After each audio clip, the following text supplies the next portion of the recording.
KPM.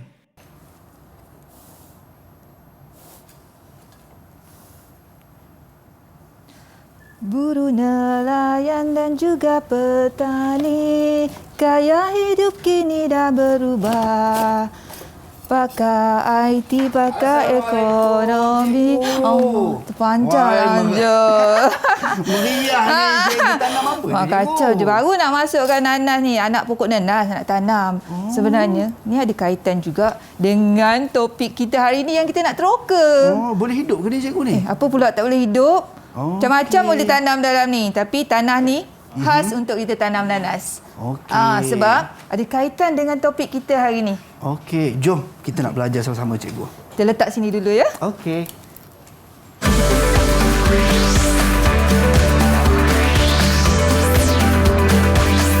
Didik TV KPM.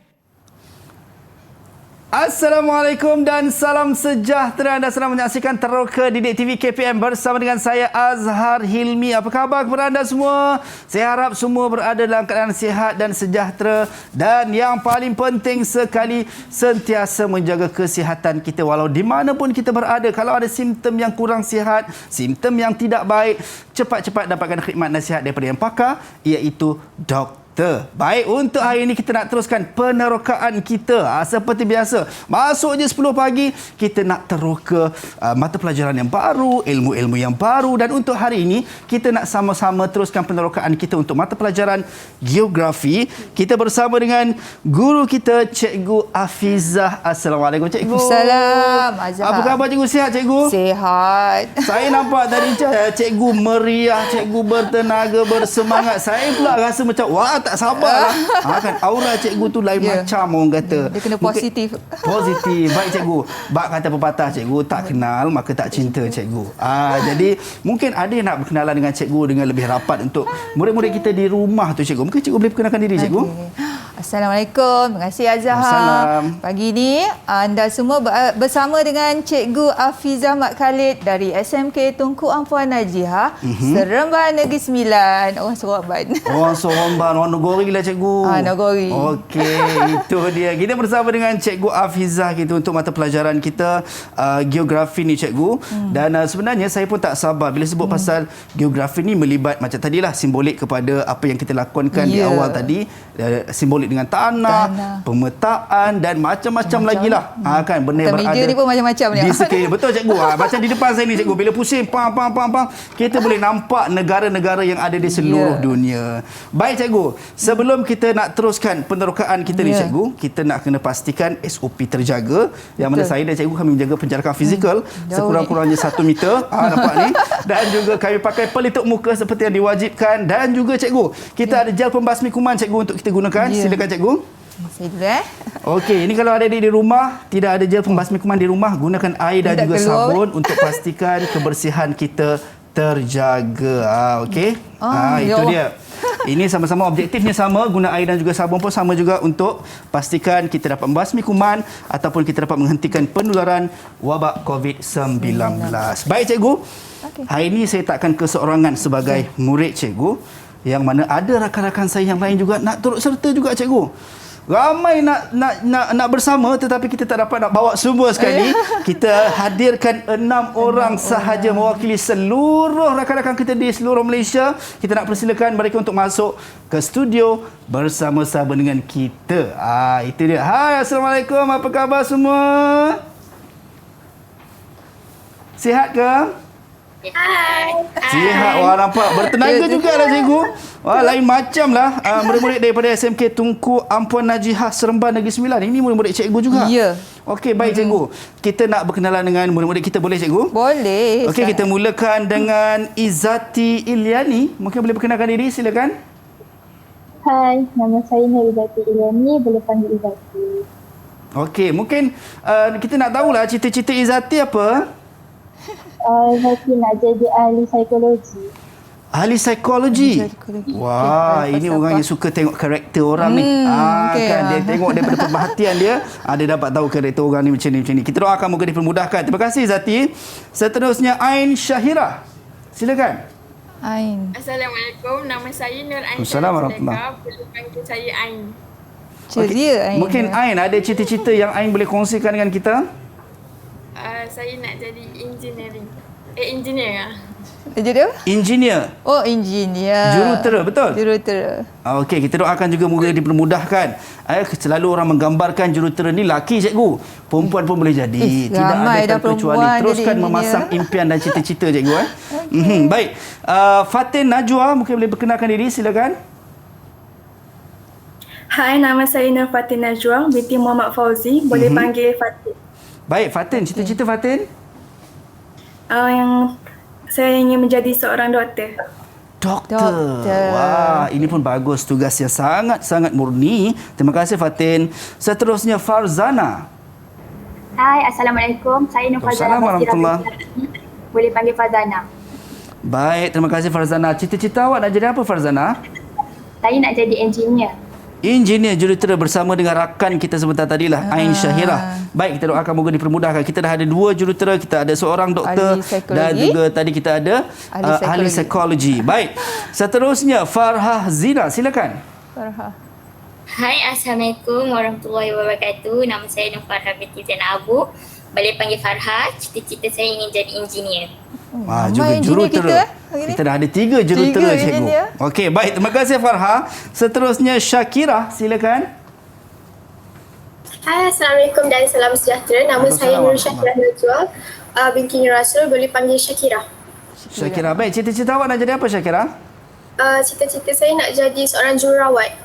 Jururawat. Bila dah ada doktor cikgu, pasti ada jururawat yang membantu. Betul. Ini tugas-tugas yang sangat-sangat murni juga. Kita doakan semoga rakan-rakan saya, rakan-rakan kita semua dipermudahkan. Saya akan percaya di rumah juga ada impian dan cita-cita masing-masing yang ingin digapai dan juga dicapai. Kita doakan. Yang penting kena ada usaha tangga kejayaan. Baik, cikgu bila sebut berkenaan dengan mata pelajaran geografi, sebenarnya apa yang kita nak teroka sama-sama untuk hari ini? Mungkin ada topik khusus yang kita nak tekankan dalam penerokaan kita ini cikgu. Okey, jadi hari ini sebenarnya kita nak teroka tentang sumber semula jadi di Malaysia. Okey, kita nak fokus negara kita sebenarnya yang kaya dengan pelbagai sumber semula jadi sebenarnya, Azhar. Jadi sebelum tu saya nak juga Azhar tengok globe ni kan. Baik cikgu. Okey, sebenarnya kita punya sumber ni bukan ada atas permukaan bumi saja. Sumber semula jadi juga datang dari dalam bumi juga. Baik. Cuba Azhar buka globe tu. Nampak tak? Baik, buka. cikgu. Wah, selalu kita nampak globe ni cikgu. Kita hanya tengok luarannya cikgu. Untuk nak tahu kita berada di negara mana kan. Sumber bumi kita ni atas permukaan dan dalam bumi kita pun sebenarnya ada sumber yang sangat-sangat berharga. Baik. Ya, so nampak tak yang warna yang paling atas tu, lapisan paling atas tu kan? Ya, cikgu. Itu adalah kerak bumi. Tu yang kita akan teroka sebentar lagi. Baik. Apa yang ada dalam kerak bumi dan di atas permukaan bumi kita. Fokus pada negara kita Malaysia. Baik, itu dia. Ini yang seronoknya sebab kita nak teroka sama-sama apa yang ada di sekitar kita sebenarnya cikgu secara tidak sedar. Baik, tapi sebelum tu cikgu, sebelum kita mulakan penerokaan kita nak berhenti rehat seketika bagi peluang dan ruang kepada rakan-rakan di rumah untuk bersiap sedia untuk kita mulakan penerokaan kita. Kembali selepas ini dalam Teroka Didik TV KPM. Okey.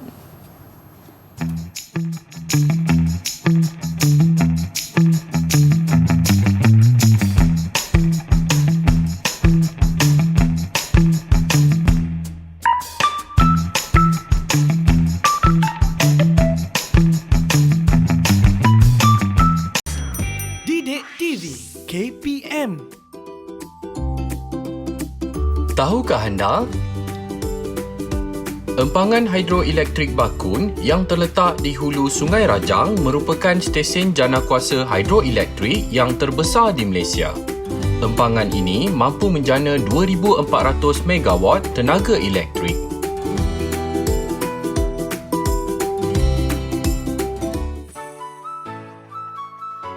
Okay, saya kini berada di ladang nenas yang terletak di Parit Ulu Semerah di Muar, Negeri Johor. Okey, Johor ini memang sinonim dengan tanaman nenas kerana faktor fizikalnya yang menggalakkan tanaman nenas. Pokok nenas ini hidup subur. Okey, di kawasan ini disebabkan jenis tanahnya iaitu tanah gambut.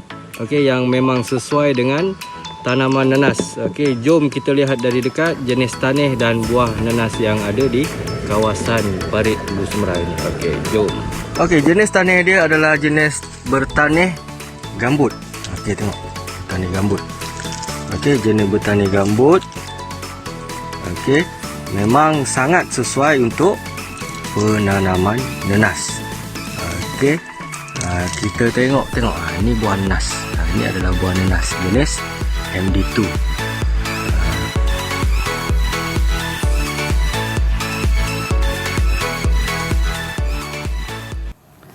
Baik, kembali dalam Teroka Didik TV KPM bersama dengan saya Azhar Hilmi. Tadi kita dah pergi ke Muar Johor, tengok pengusaha ladang nanas mengusahakan nanas dekat situ cikgu.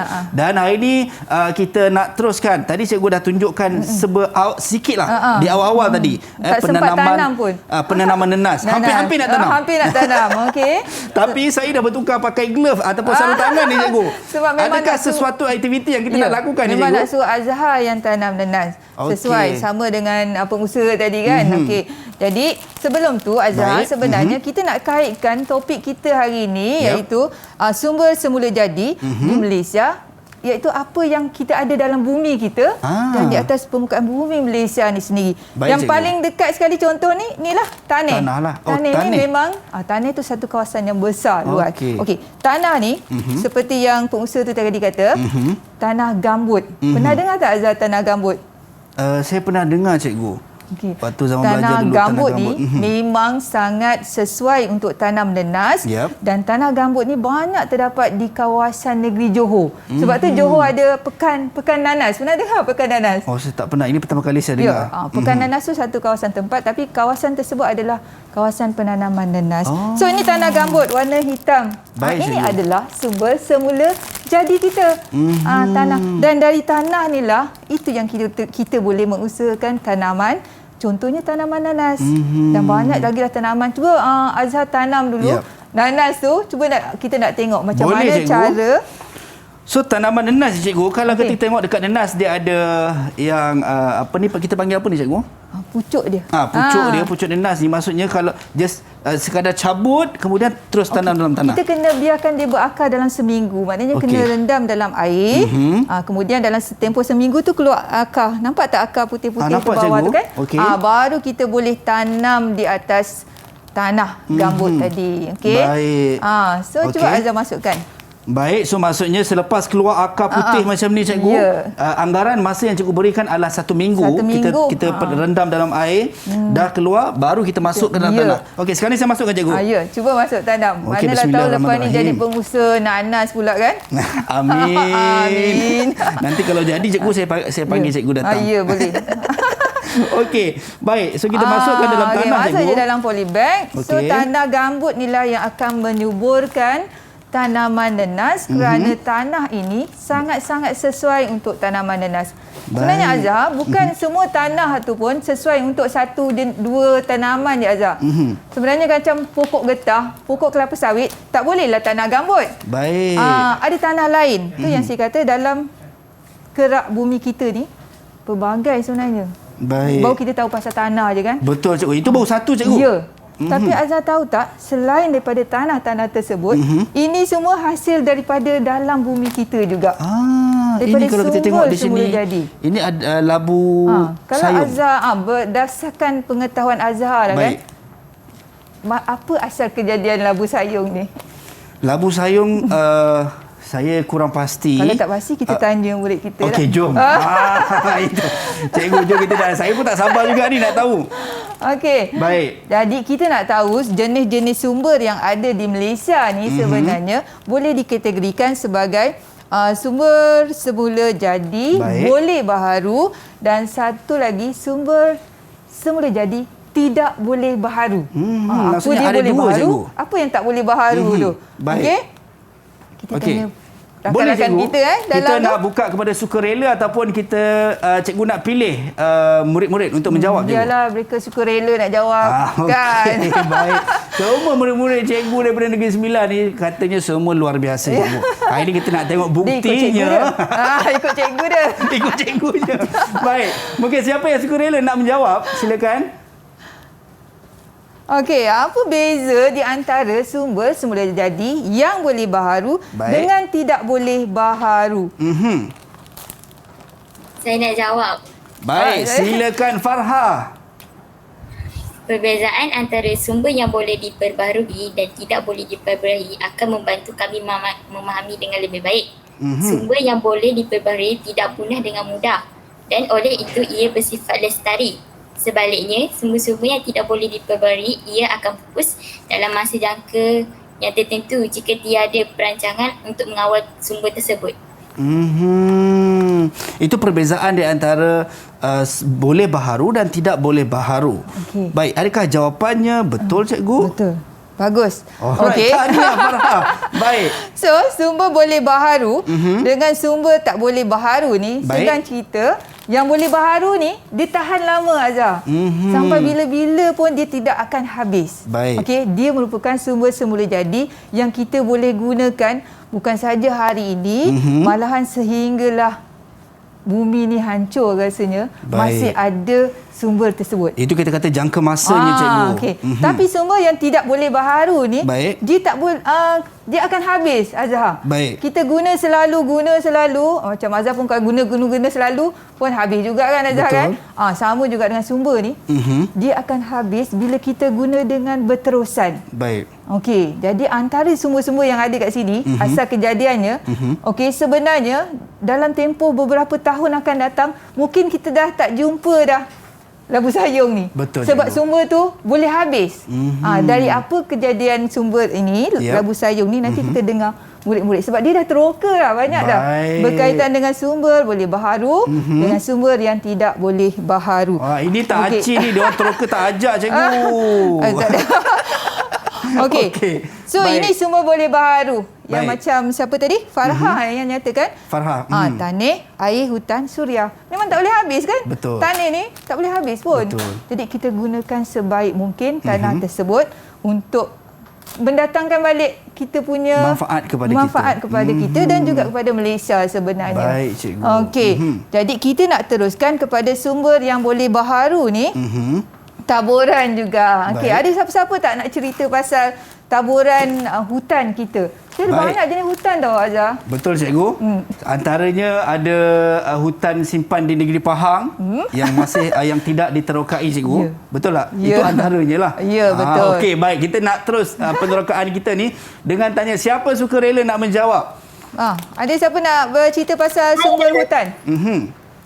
Baik, silakan Syakira. Okey, hutan ni adalah sumber boleh baharu.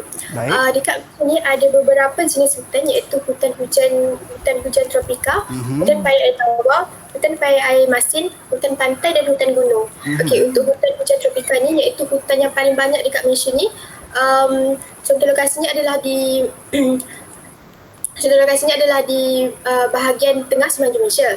Untuk hutan paya air tawar pula, contoh lokasinya adalah di sekitar Tasik Chini, Tasik Bera, Pekan, Rompin dan Rompin di Pahang. Okey, manakala hutan paya air masin pula di Tanjung Piai, Johor.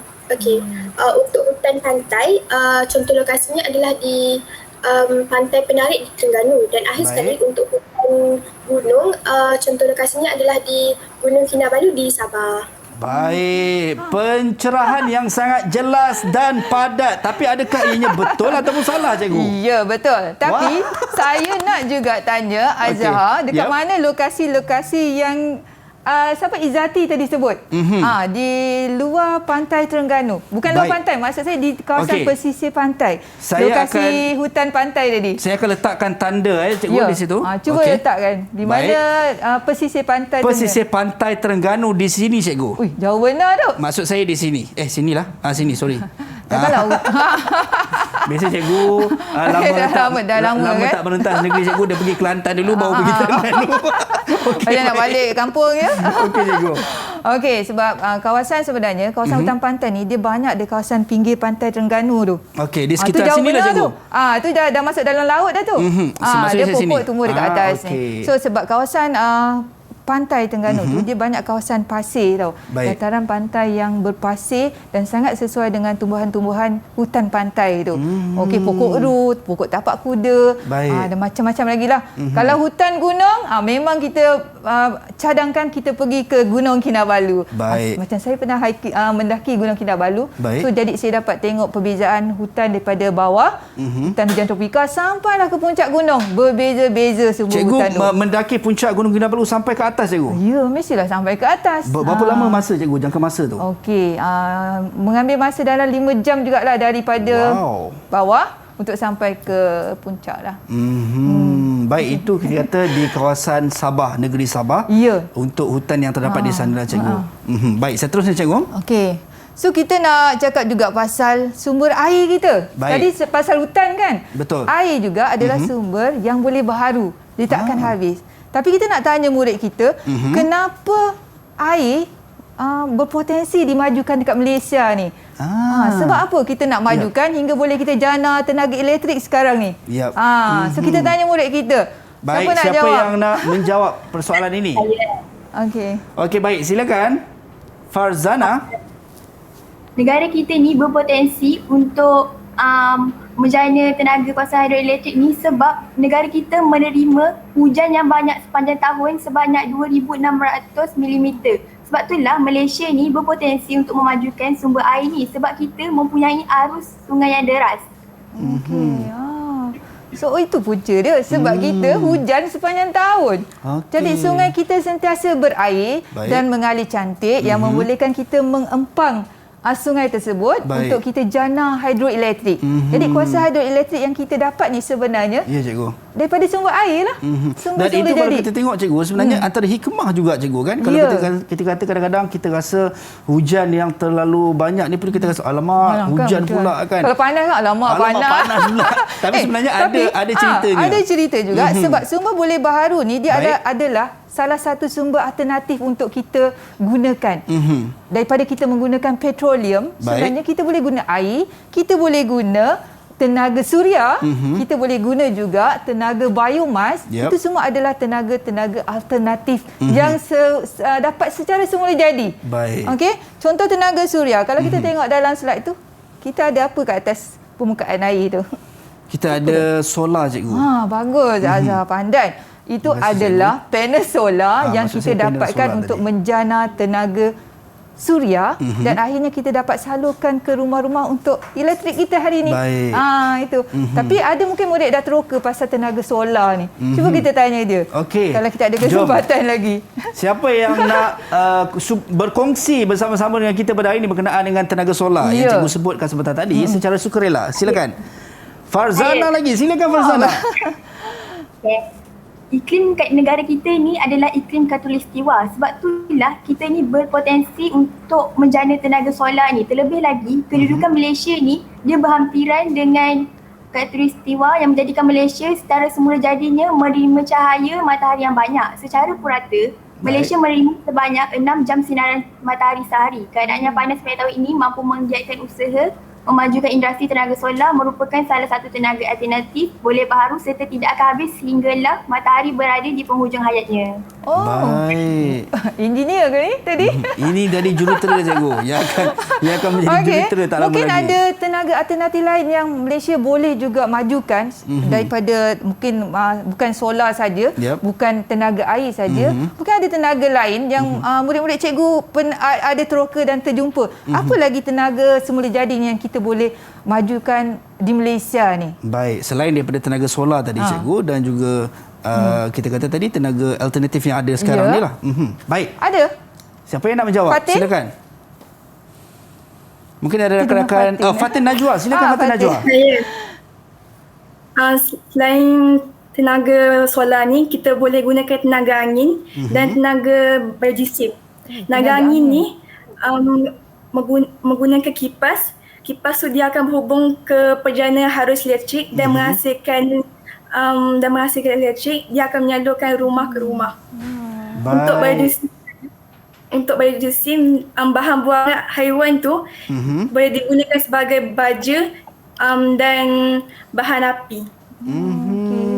Rupanya kita ni boleh saja majukan tenaga angin sebenarnya, Azhar. Kita boleh sebenarnya kalau dari apa yang saya dapat daripada cikgu dan juga rakan-rakan, kita dapat memanfaatkan apa sahaja bentuk yang ada untuk manfaat manusia sekeliling. Contohnya macam tadi solarnya, dan juga airnya dan juga angin. Patut kita nampak kipas besar tu macam apa fungsinya. Ya kan? Rupanya ada fungsinya. Baik, kita dah tahu cikgu berkenaan dengan tenaga-tenaga yang terdapat dan apa kelebihan negara kita ni dari sudut geografinya, dan kita nak berhenti rehat seketika cikgu. Boleh. Kembali selepas ini dalam Teroka Didik TV KPM.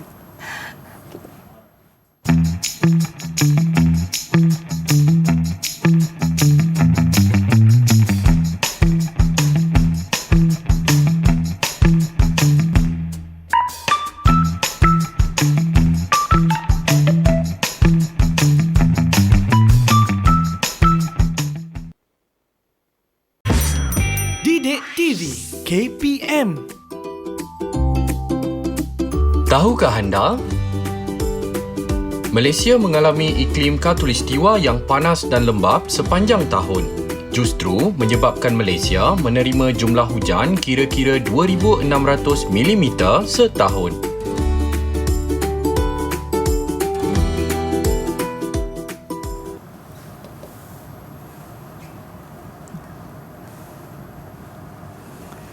Baik, kembali dalam Teroka Didik TV KPM bersama dengan saya Azhar Hilmi. Kita masih lagi dalam perjalanan untuk meneruskan penerokaan kita pada hari ini.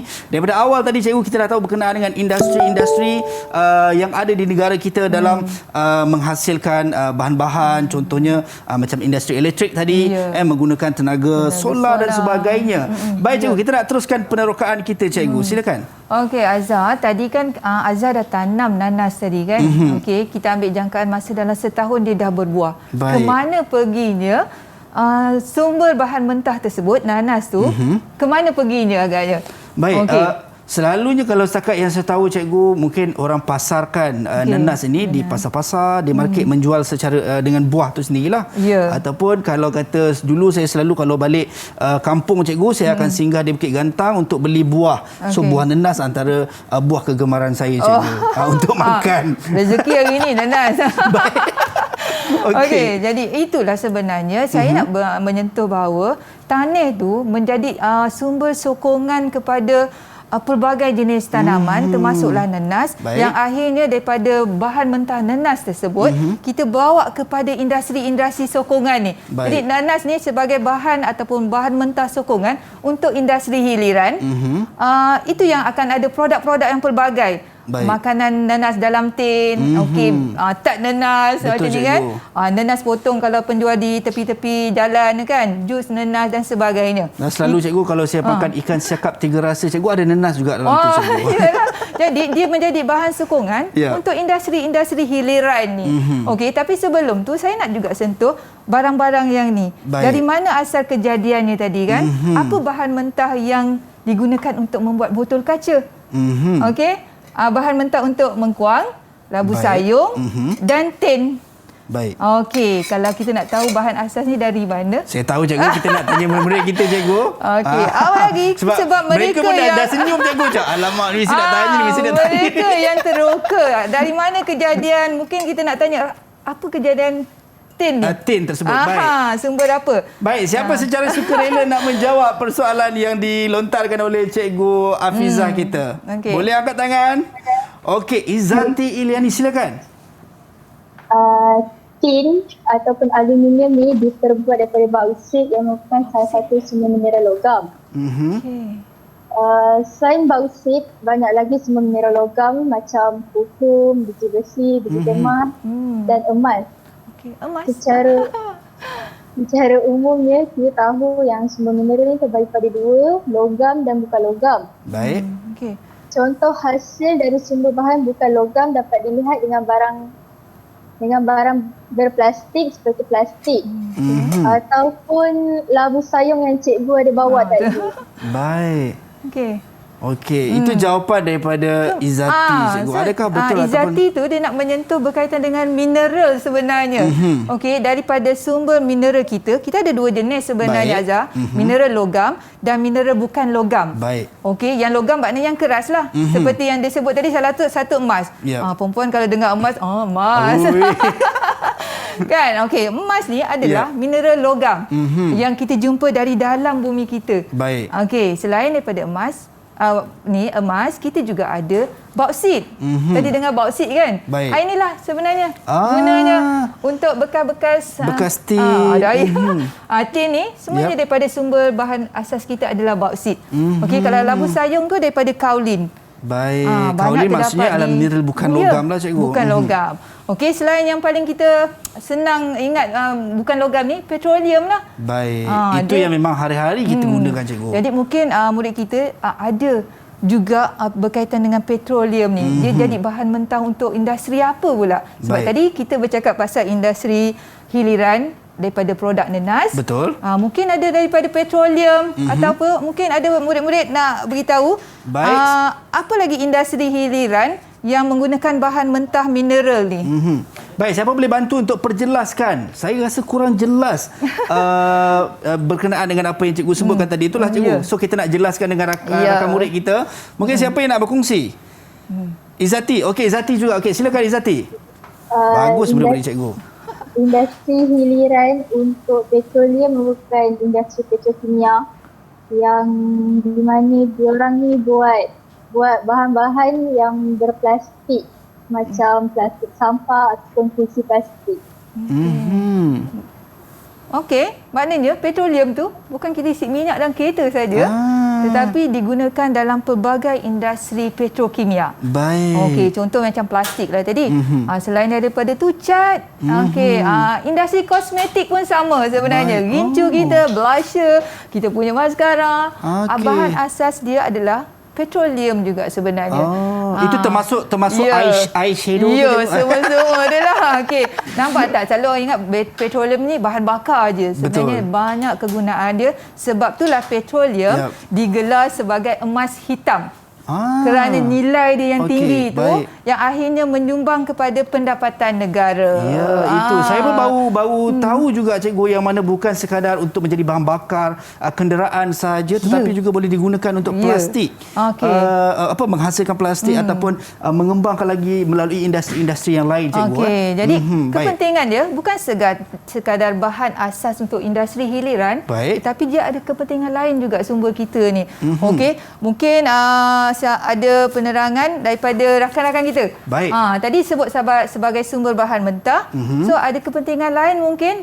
Ada siapa nak meneroka? Baik. Silakan. Mungkin ada yang nak berkongsi dalam penerokaan kita pada kali ini. Berkaitan mungkin dari segi pembukaan kawasan baru. Yep. Apa kaitan sumber dengan nak buka kawasan baru ni? Mungkin ada kaitannya tersendiri yang mungkin saya pun tak pasti jawapannya. So saya perlukan pencerahan daripada rakan-rakan kita yang akan berkongsi pada hari ini. Baik, silakan. Mungkin okey, silakan Farzana. Farzana. Okey. Pembukaan kawasan baru ni dia terjadi bila terjumpanya sesuatu benda yang kita boleh buat tu untuk jadikan dia sesuatu. Contohnya dekat Kertih Terengganu. Kat Kertih Terengganu kita jumpa petroleum tu. Jadi pada awalnya tu orang-orang di Kertih ni dia seorang nelayan semua tu. Lepas tu bila dah jumpa tu pekerja Petronas tu dia mengukur tapak dekat situ bagi membuat pembinaan lapangan terbang baru, skim perumahan. Lepas tu stesen kaji cuaca. Baik, itu maksud kepada pembukaan kawasan baru, cikgu. Fazana maksudkan tu macam Kertih dulu di Terengganu asalnya adalah satu kawasan biasa sahaja, okey, yang belum dibangunkan dan penduduk dia bekerja sebagai nelayan, sebagai sumber pendapatan mereka. Tetapi bila kita bina loji penapisan minyak ataupun petroleum, kerana kita dah jumpa minyak dekat luar pesisir pantai Terengganu tu, Baik. maka dibangunkan bandar Kertih tu. Sekarang ni menjadi bandar antara bandar yang penting lah di negeri Terengganu. Baik. Dan sekaligus juga Yep. infrastruktur dekat situ dimajukan. Ada lapangan terbang Kertih, Yep. debur raya pun dah lawa, dah cantik dekat kawasan tersebut. Ekoran penemuan sumber petroleum. Baik. Itu maksudnya kawasan baru dibuka akibat ada sumber semula jadi ni. Faham Azhar? Faham cikgu. Dengan adanya penerokaan sumber semula jadi cikgu, bila terjumpa sumber semula jadi, maka akan berlakulah pembukaan kawasan baru di tempat-tempat yang mungkin sumber mineralnya ditemui ataupun sumber semula jadi ditemui. Baik cikgu. Mungkin ada rakan-rakan lain nak tambah lagi. Baik. Sebab sumber juga penting untuk memberi pekerjaan. Banyak kerja selain daripada yang kita tengok video yang awal tadi, Yep. pengusaha ladang nenas. Dengan adanya tanah, dia boleh mengusahakan tanah tersebut Betul. dengan tanam nenas. Tapi mungkin ada pekerjaan-pekerjaan lain. Cuba bagi contoh murid-murid cikgu. Apa pekerjaan yang boleh kita kaitkan dengan bidang-bidang ni? Okey. Baik, siap. Okey, Ain Syahira, silakan. Silakan Ain. Dari segi peluang pekerjaan, daripada sumber bahan gas asli atau petroleum, kita dapat mewujudkan peluang pekerjaan seperti kejuruteraan petroleum. Kejuruteraan petroleum ini peranannya amat penting dalam mencari sumber baru tenaga. Kejuruteraan petroleum ini banyak berkaitan dengan penerokaan, penggalian dan pengeluaran minyak. Sebenarnya, pekerjaan ini sangat penting bagi ekonomi dunia kerana mereka akan memastikan pengeluaran minyak dan gas adalah selamat, cekap dan lebih berpatutan untuk pelanggan. Baik. Engineer kot dia ni. Engineer, jurutera kita memang sangat luar biasa cikgu. Ain nak jadi jurutera cari gali minyak ke? InsyaAllah. InsyaAllah. Amin. Kita doakan. Baik cikgu, bila Ain Syahira tadi sebut berkenaan dengan peluang pekerjaan tersebut, saya rasa nak tambah, tapi cikgu betulkan saya kalau saya salah. Boleh. Betul tak cikgu kalau cikgu ambil kepada video tadi sebentar tadi yang mana kita lihat pengusaha ladang nenas yang mana mengusahakan nenas dengan banyak, dipasarkan. So antara peluang pekerjaan yang lain sebagai contoh, adanya peniaga, adanya pemborong, kemudian adanya orang yang boleh buat tak nenas ni cikgu. Secara tidak langsung dibuka pula ejen-ejen jualan, membuka lagi peluang pekerjaan. Betul tak cikgu? Betul sangat Azhar. Bagus. Okey, jadi Azhar dapat merumuskan keseluruhan sebenarnya daripada sumber semula jadi tu. Baik. Akhirnya inilah yang muncul memberi pendapatan kepada ramai orang, ramai rakyat kita, adanya sokongan daripada bahan mentah sumber semula jadi yang ada dalam bumi Malaysia. Baik. Jadi itulah hasilnya pentingnya sumber semula jadi bukan saja kepada negara kita Malaysia tetapi kepada rakyat kita Malaysia. Baik. Semangat macam itu dia. Saya pun rasa sangat bersemangat dan rasa sangat seronok cikgu. Sebenarnya secara tak langsung kita perlu hargai sebab apa yang berada di sekeliling kita sebenarnya adalah sesuatu yang berharga. Walaupun pada pandangan mata kasar kita nampak macam tidak ada apa-apa, tetapi sekiranya kita usahakan dengan betul sebenarnya boleh memberikan hasil kalau kita tahu dan ada ilmunya. Tadi macam cikgu sebutlah, bila ada tanah gambut maka di situ berpotensi untuk adanya ladang nenas. Begitu jugalah untuk perkara-perkara yang lain. Yang penting kena ada ilmu dan juga kena faham betul-betul. Baik, untuk penerokaan kali ini cikgu, saya rasa sangat-sangat beruntung sebab dapat bersama dengan cikgu dan juga rakan-rakan murid kita di Google Meet. Tapi sebelum itu cikgu, sebelum kita teruskan lagi penerokaan kita nak berhenti rehat seketika. Kita kembali selepas ini dalam Teroka Didik TV KPM. Saya nak minum air dulu. Okey? Bye. Tak ada air.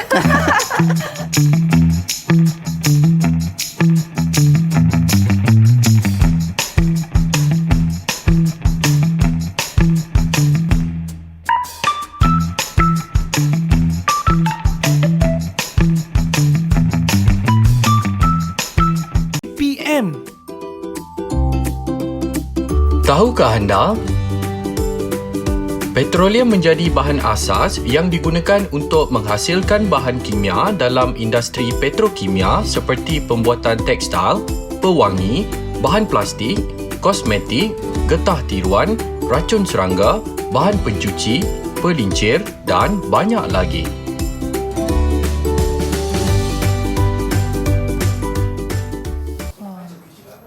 Baik, Alhamdulillah cikgu. Teringat zaman dulu-dulu cikgu minum air dalam labu sayung. Sejuk kan air sejuk, dalam betul. tu? Dia semula jadi sejuk. Betul cikgu. Baik, kita dah kembali dalam Teroka Didik TV KPM ini bersama dengan saya Azhar Helmi dan juga cikgu Afiza cikgu. Tadi kita dalam penerokaan kita dah tahu berkenaan dengan sumber mineral asli, mineral logam dan juga mineral bukan logam. Yang mana memberi manfaat besar kepada pendapatan negara kita dan peluang pekerjaan untuk rakyat yang ada di negara kita cikgu. Baik, kita nak teruskan penerokaan kita cikgu. Okey, kita dah sebut tadi tentang peluang pekerjaan, pembukaan kawasan baru, sumber bahan mentah. Mungkin rakan-rakan kita yang ada bersama kita pagi ini nak merumuskan apa yang mereka faham tentang sumber semula jadi ini. Apa yang mereka dapat hari ini yang mereka dah masuk dalam fikiran mereka, wah pentingnya sumber semula jadi ini dan apa tindakan mereka pula. Okey, mungkin ada rakan-rakan kita nak jelaskan. Baik, kita buka kepada sukarela terlebih dahulu. Siapa yang mungkin nak berkongsi berkenaan dengan apa yang kita dapat sepanjang penerokaan kita ini dalam topik kita sumber semula jadi di negara kita Malaysia. Mungkin siapa yang nak berkongsi boleh angkat tangan. Saya. Okey, silakan. Syakira. Okey, apa yang dapat saya rumuskan tentang pembelajaran kita untuk hari ini adalah Malaysia ni kaya dengan pelbagai sumber semula jadi. Jadi kita sebagai rakyat Malaysia perlu bersyukur dengan kepelbagaian yang ada dalam negara kita. Dan kita juga perlu menerangainya secara terancang agar dapat diguna untuk generasi yang akan datang. Okey, betul tu. Siapa tadi? Syakira. Okey, itu pendapat Syakira. Mungkin rakan-rakan lain ada yang nak bagi pendapat yang berbeza sedikit dengan Syakira. Baik, mungkin ada yang kurang bersetuju cikgu kan? Saya tak setuju lah dengan Syakira ni. Contoh. Mungkin boleh kita bincang. Cikgu ada kat sini. Pendapat masing-masing itu kan berbeza. Betul cikgu. Baik, mungkin ada yang nak berkongsi dengan kita apa yang anda dapat. Boleh angkat tangan, silakan. Ada apa? Okey, baik, silakan Farha. Dalam bab ini, saya dapat merumuskan bahawa kita perlulah bersyukur dengan sumber semula jadi yang ada di negara kita. Baik. Dan kita perlulah gunakan dengan sebaik mungkin agar generasi akan datang dapat merasai sumber semula jadi yang berharga ini. Okey, maknanya kita kena kawal sebenarnya penggunaan sumber-sumber bahan mentah ini. Okey, sebab bukan kita sekarang ni yang nak guna, tetapi generasi akan datang akan mereka lakukan jika sumber-sumber ni dah tak ada? Petroleum dah habis. Bauksit dah tak ada. Pasir untuk nak buat botol kaca ni pun tak ada. Tak ada. Okey. So dari mana kita nak dapatkan sumber tersebut? Betul cikgu. Dan saya suka cikgu apa yang Farha sebutkan tadi, belajar menghargai. Sebab kalau kita tengok ataupun kita dengar bab kata pepatah, belajar menghargai sebelum minta dihargai. Bagus. Itu dia kan.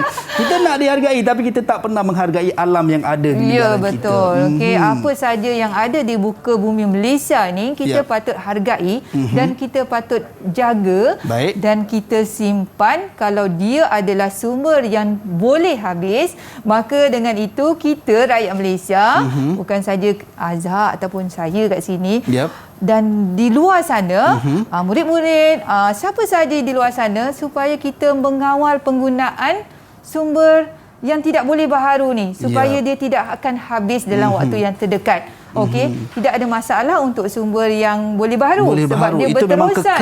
Okey, suria kita, hujan kita kan.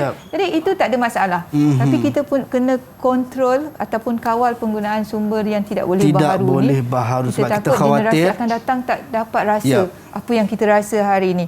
Sebab nikmat yang kita dapat hari ini bukan untuk diwarisi. Betul. Sebenarnya adalah untuk yang akan datang. Kita yang kena jaga sekarang ni. Bukan hanya untuk kita kecapi sendiri, tetapi untuk diwarisi kepada mereka yang akan datang untuk menghargai dan juga merasai nikmat yang sama yang kita lalui. Itu dia. Baik. Mungkin kita nak ambil seorang lagi cikgu. Boleh betul. ke? Boleh sangat. Mungkin ada seorang lagi yang nak berkongsi dengan kita berkenaan dengan apa yang anda dapat sepanjang penerokaan kita ini. Apa saja? Ada rakan-rakan? Baik, silakan. Siapa? Mungkin ada yang nak berkongsi. Nak berkongsi lagi tentang Baik, silakan. Ain dah macam tu. Saya. Okey, silakan. Ain nak cakap apa, Ain? Okay, apa yang saya dapat rumuskan untuk pembelajaran hari ini ialah bahawa pentingnya mengitar semula barangan-barangan elektronik yang dipanggil e-waste agar kita tidak perlu mencari gali sumber yang baru.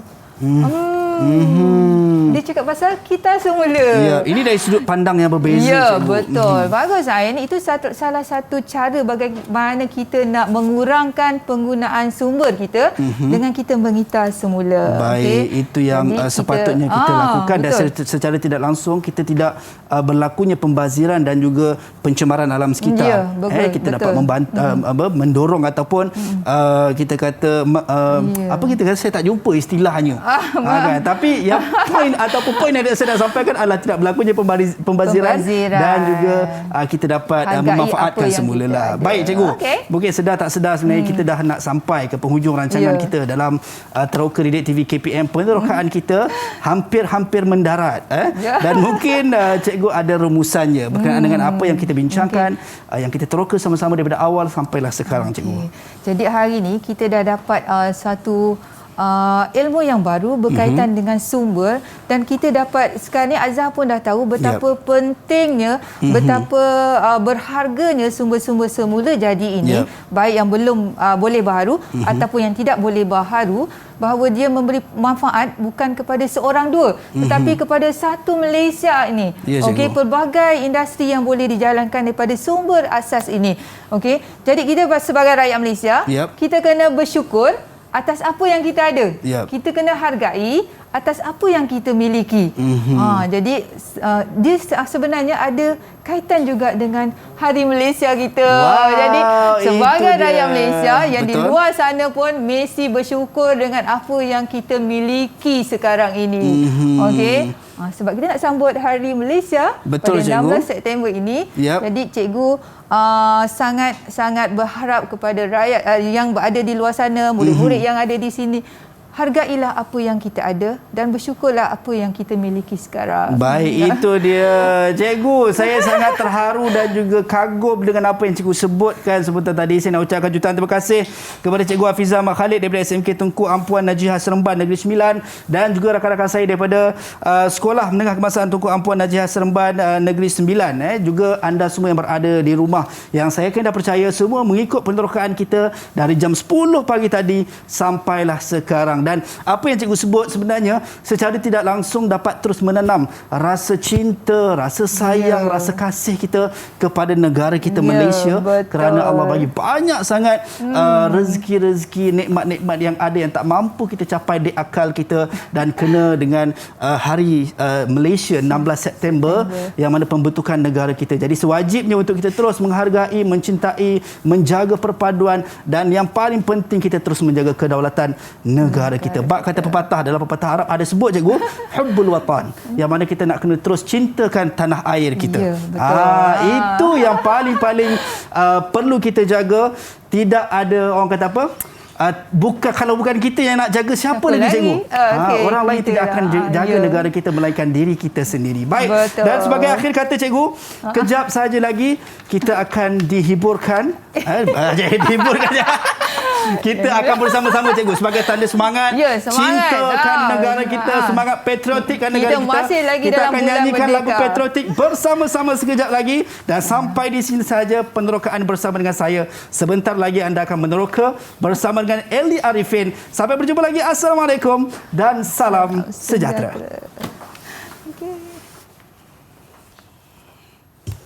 Baik cikgu. Azhar satu. Terima kasih cikgu. Okey, semua yang berada di rumah kita nyanyi sama-sama sebagai tanda cintakan negara kita. Malaysia, oh tanah airku, tanah tempat tumpah darahku, negeri elok amat ku cinta, yang ku puja sepanjang masa. Sawahmu terbentang meluas, tumbuh-tumbuhan hijau merendam, bukitmu lurusnya terbentang, tak jemu mataku memandang. Sungguh indah di Malaysia, negeri yang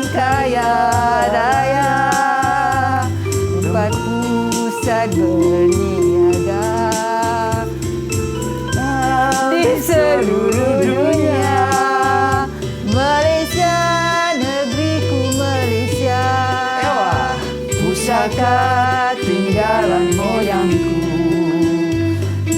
jauh tanah airku, malah tempat tumpah darahku. Lupa diri kan?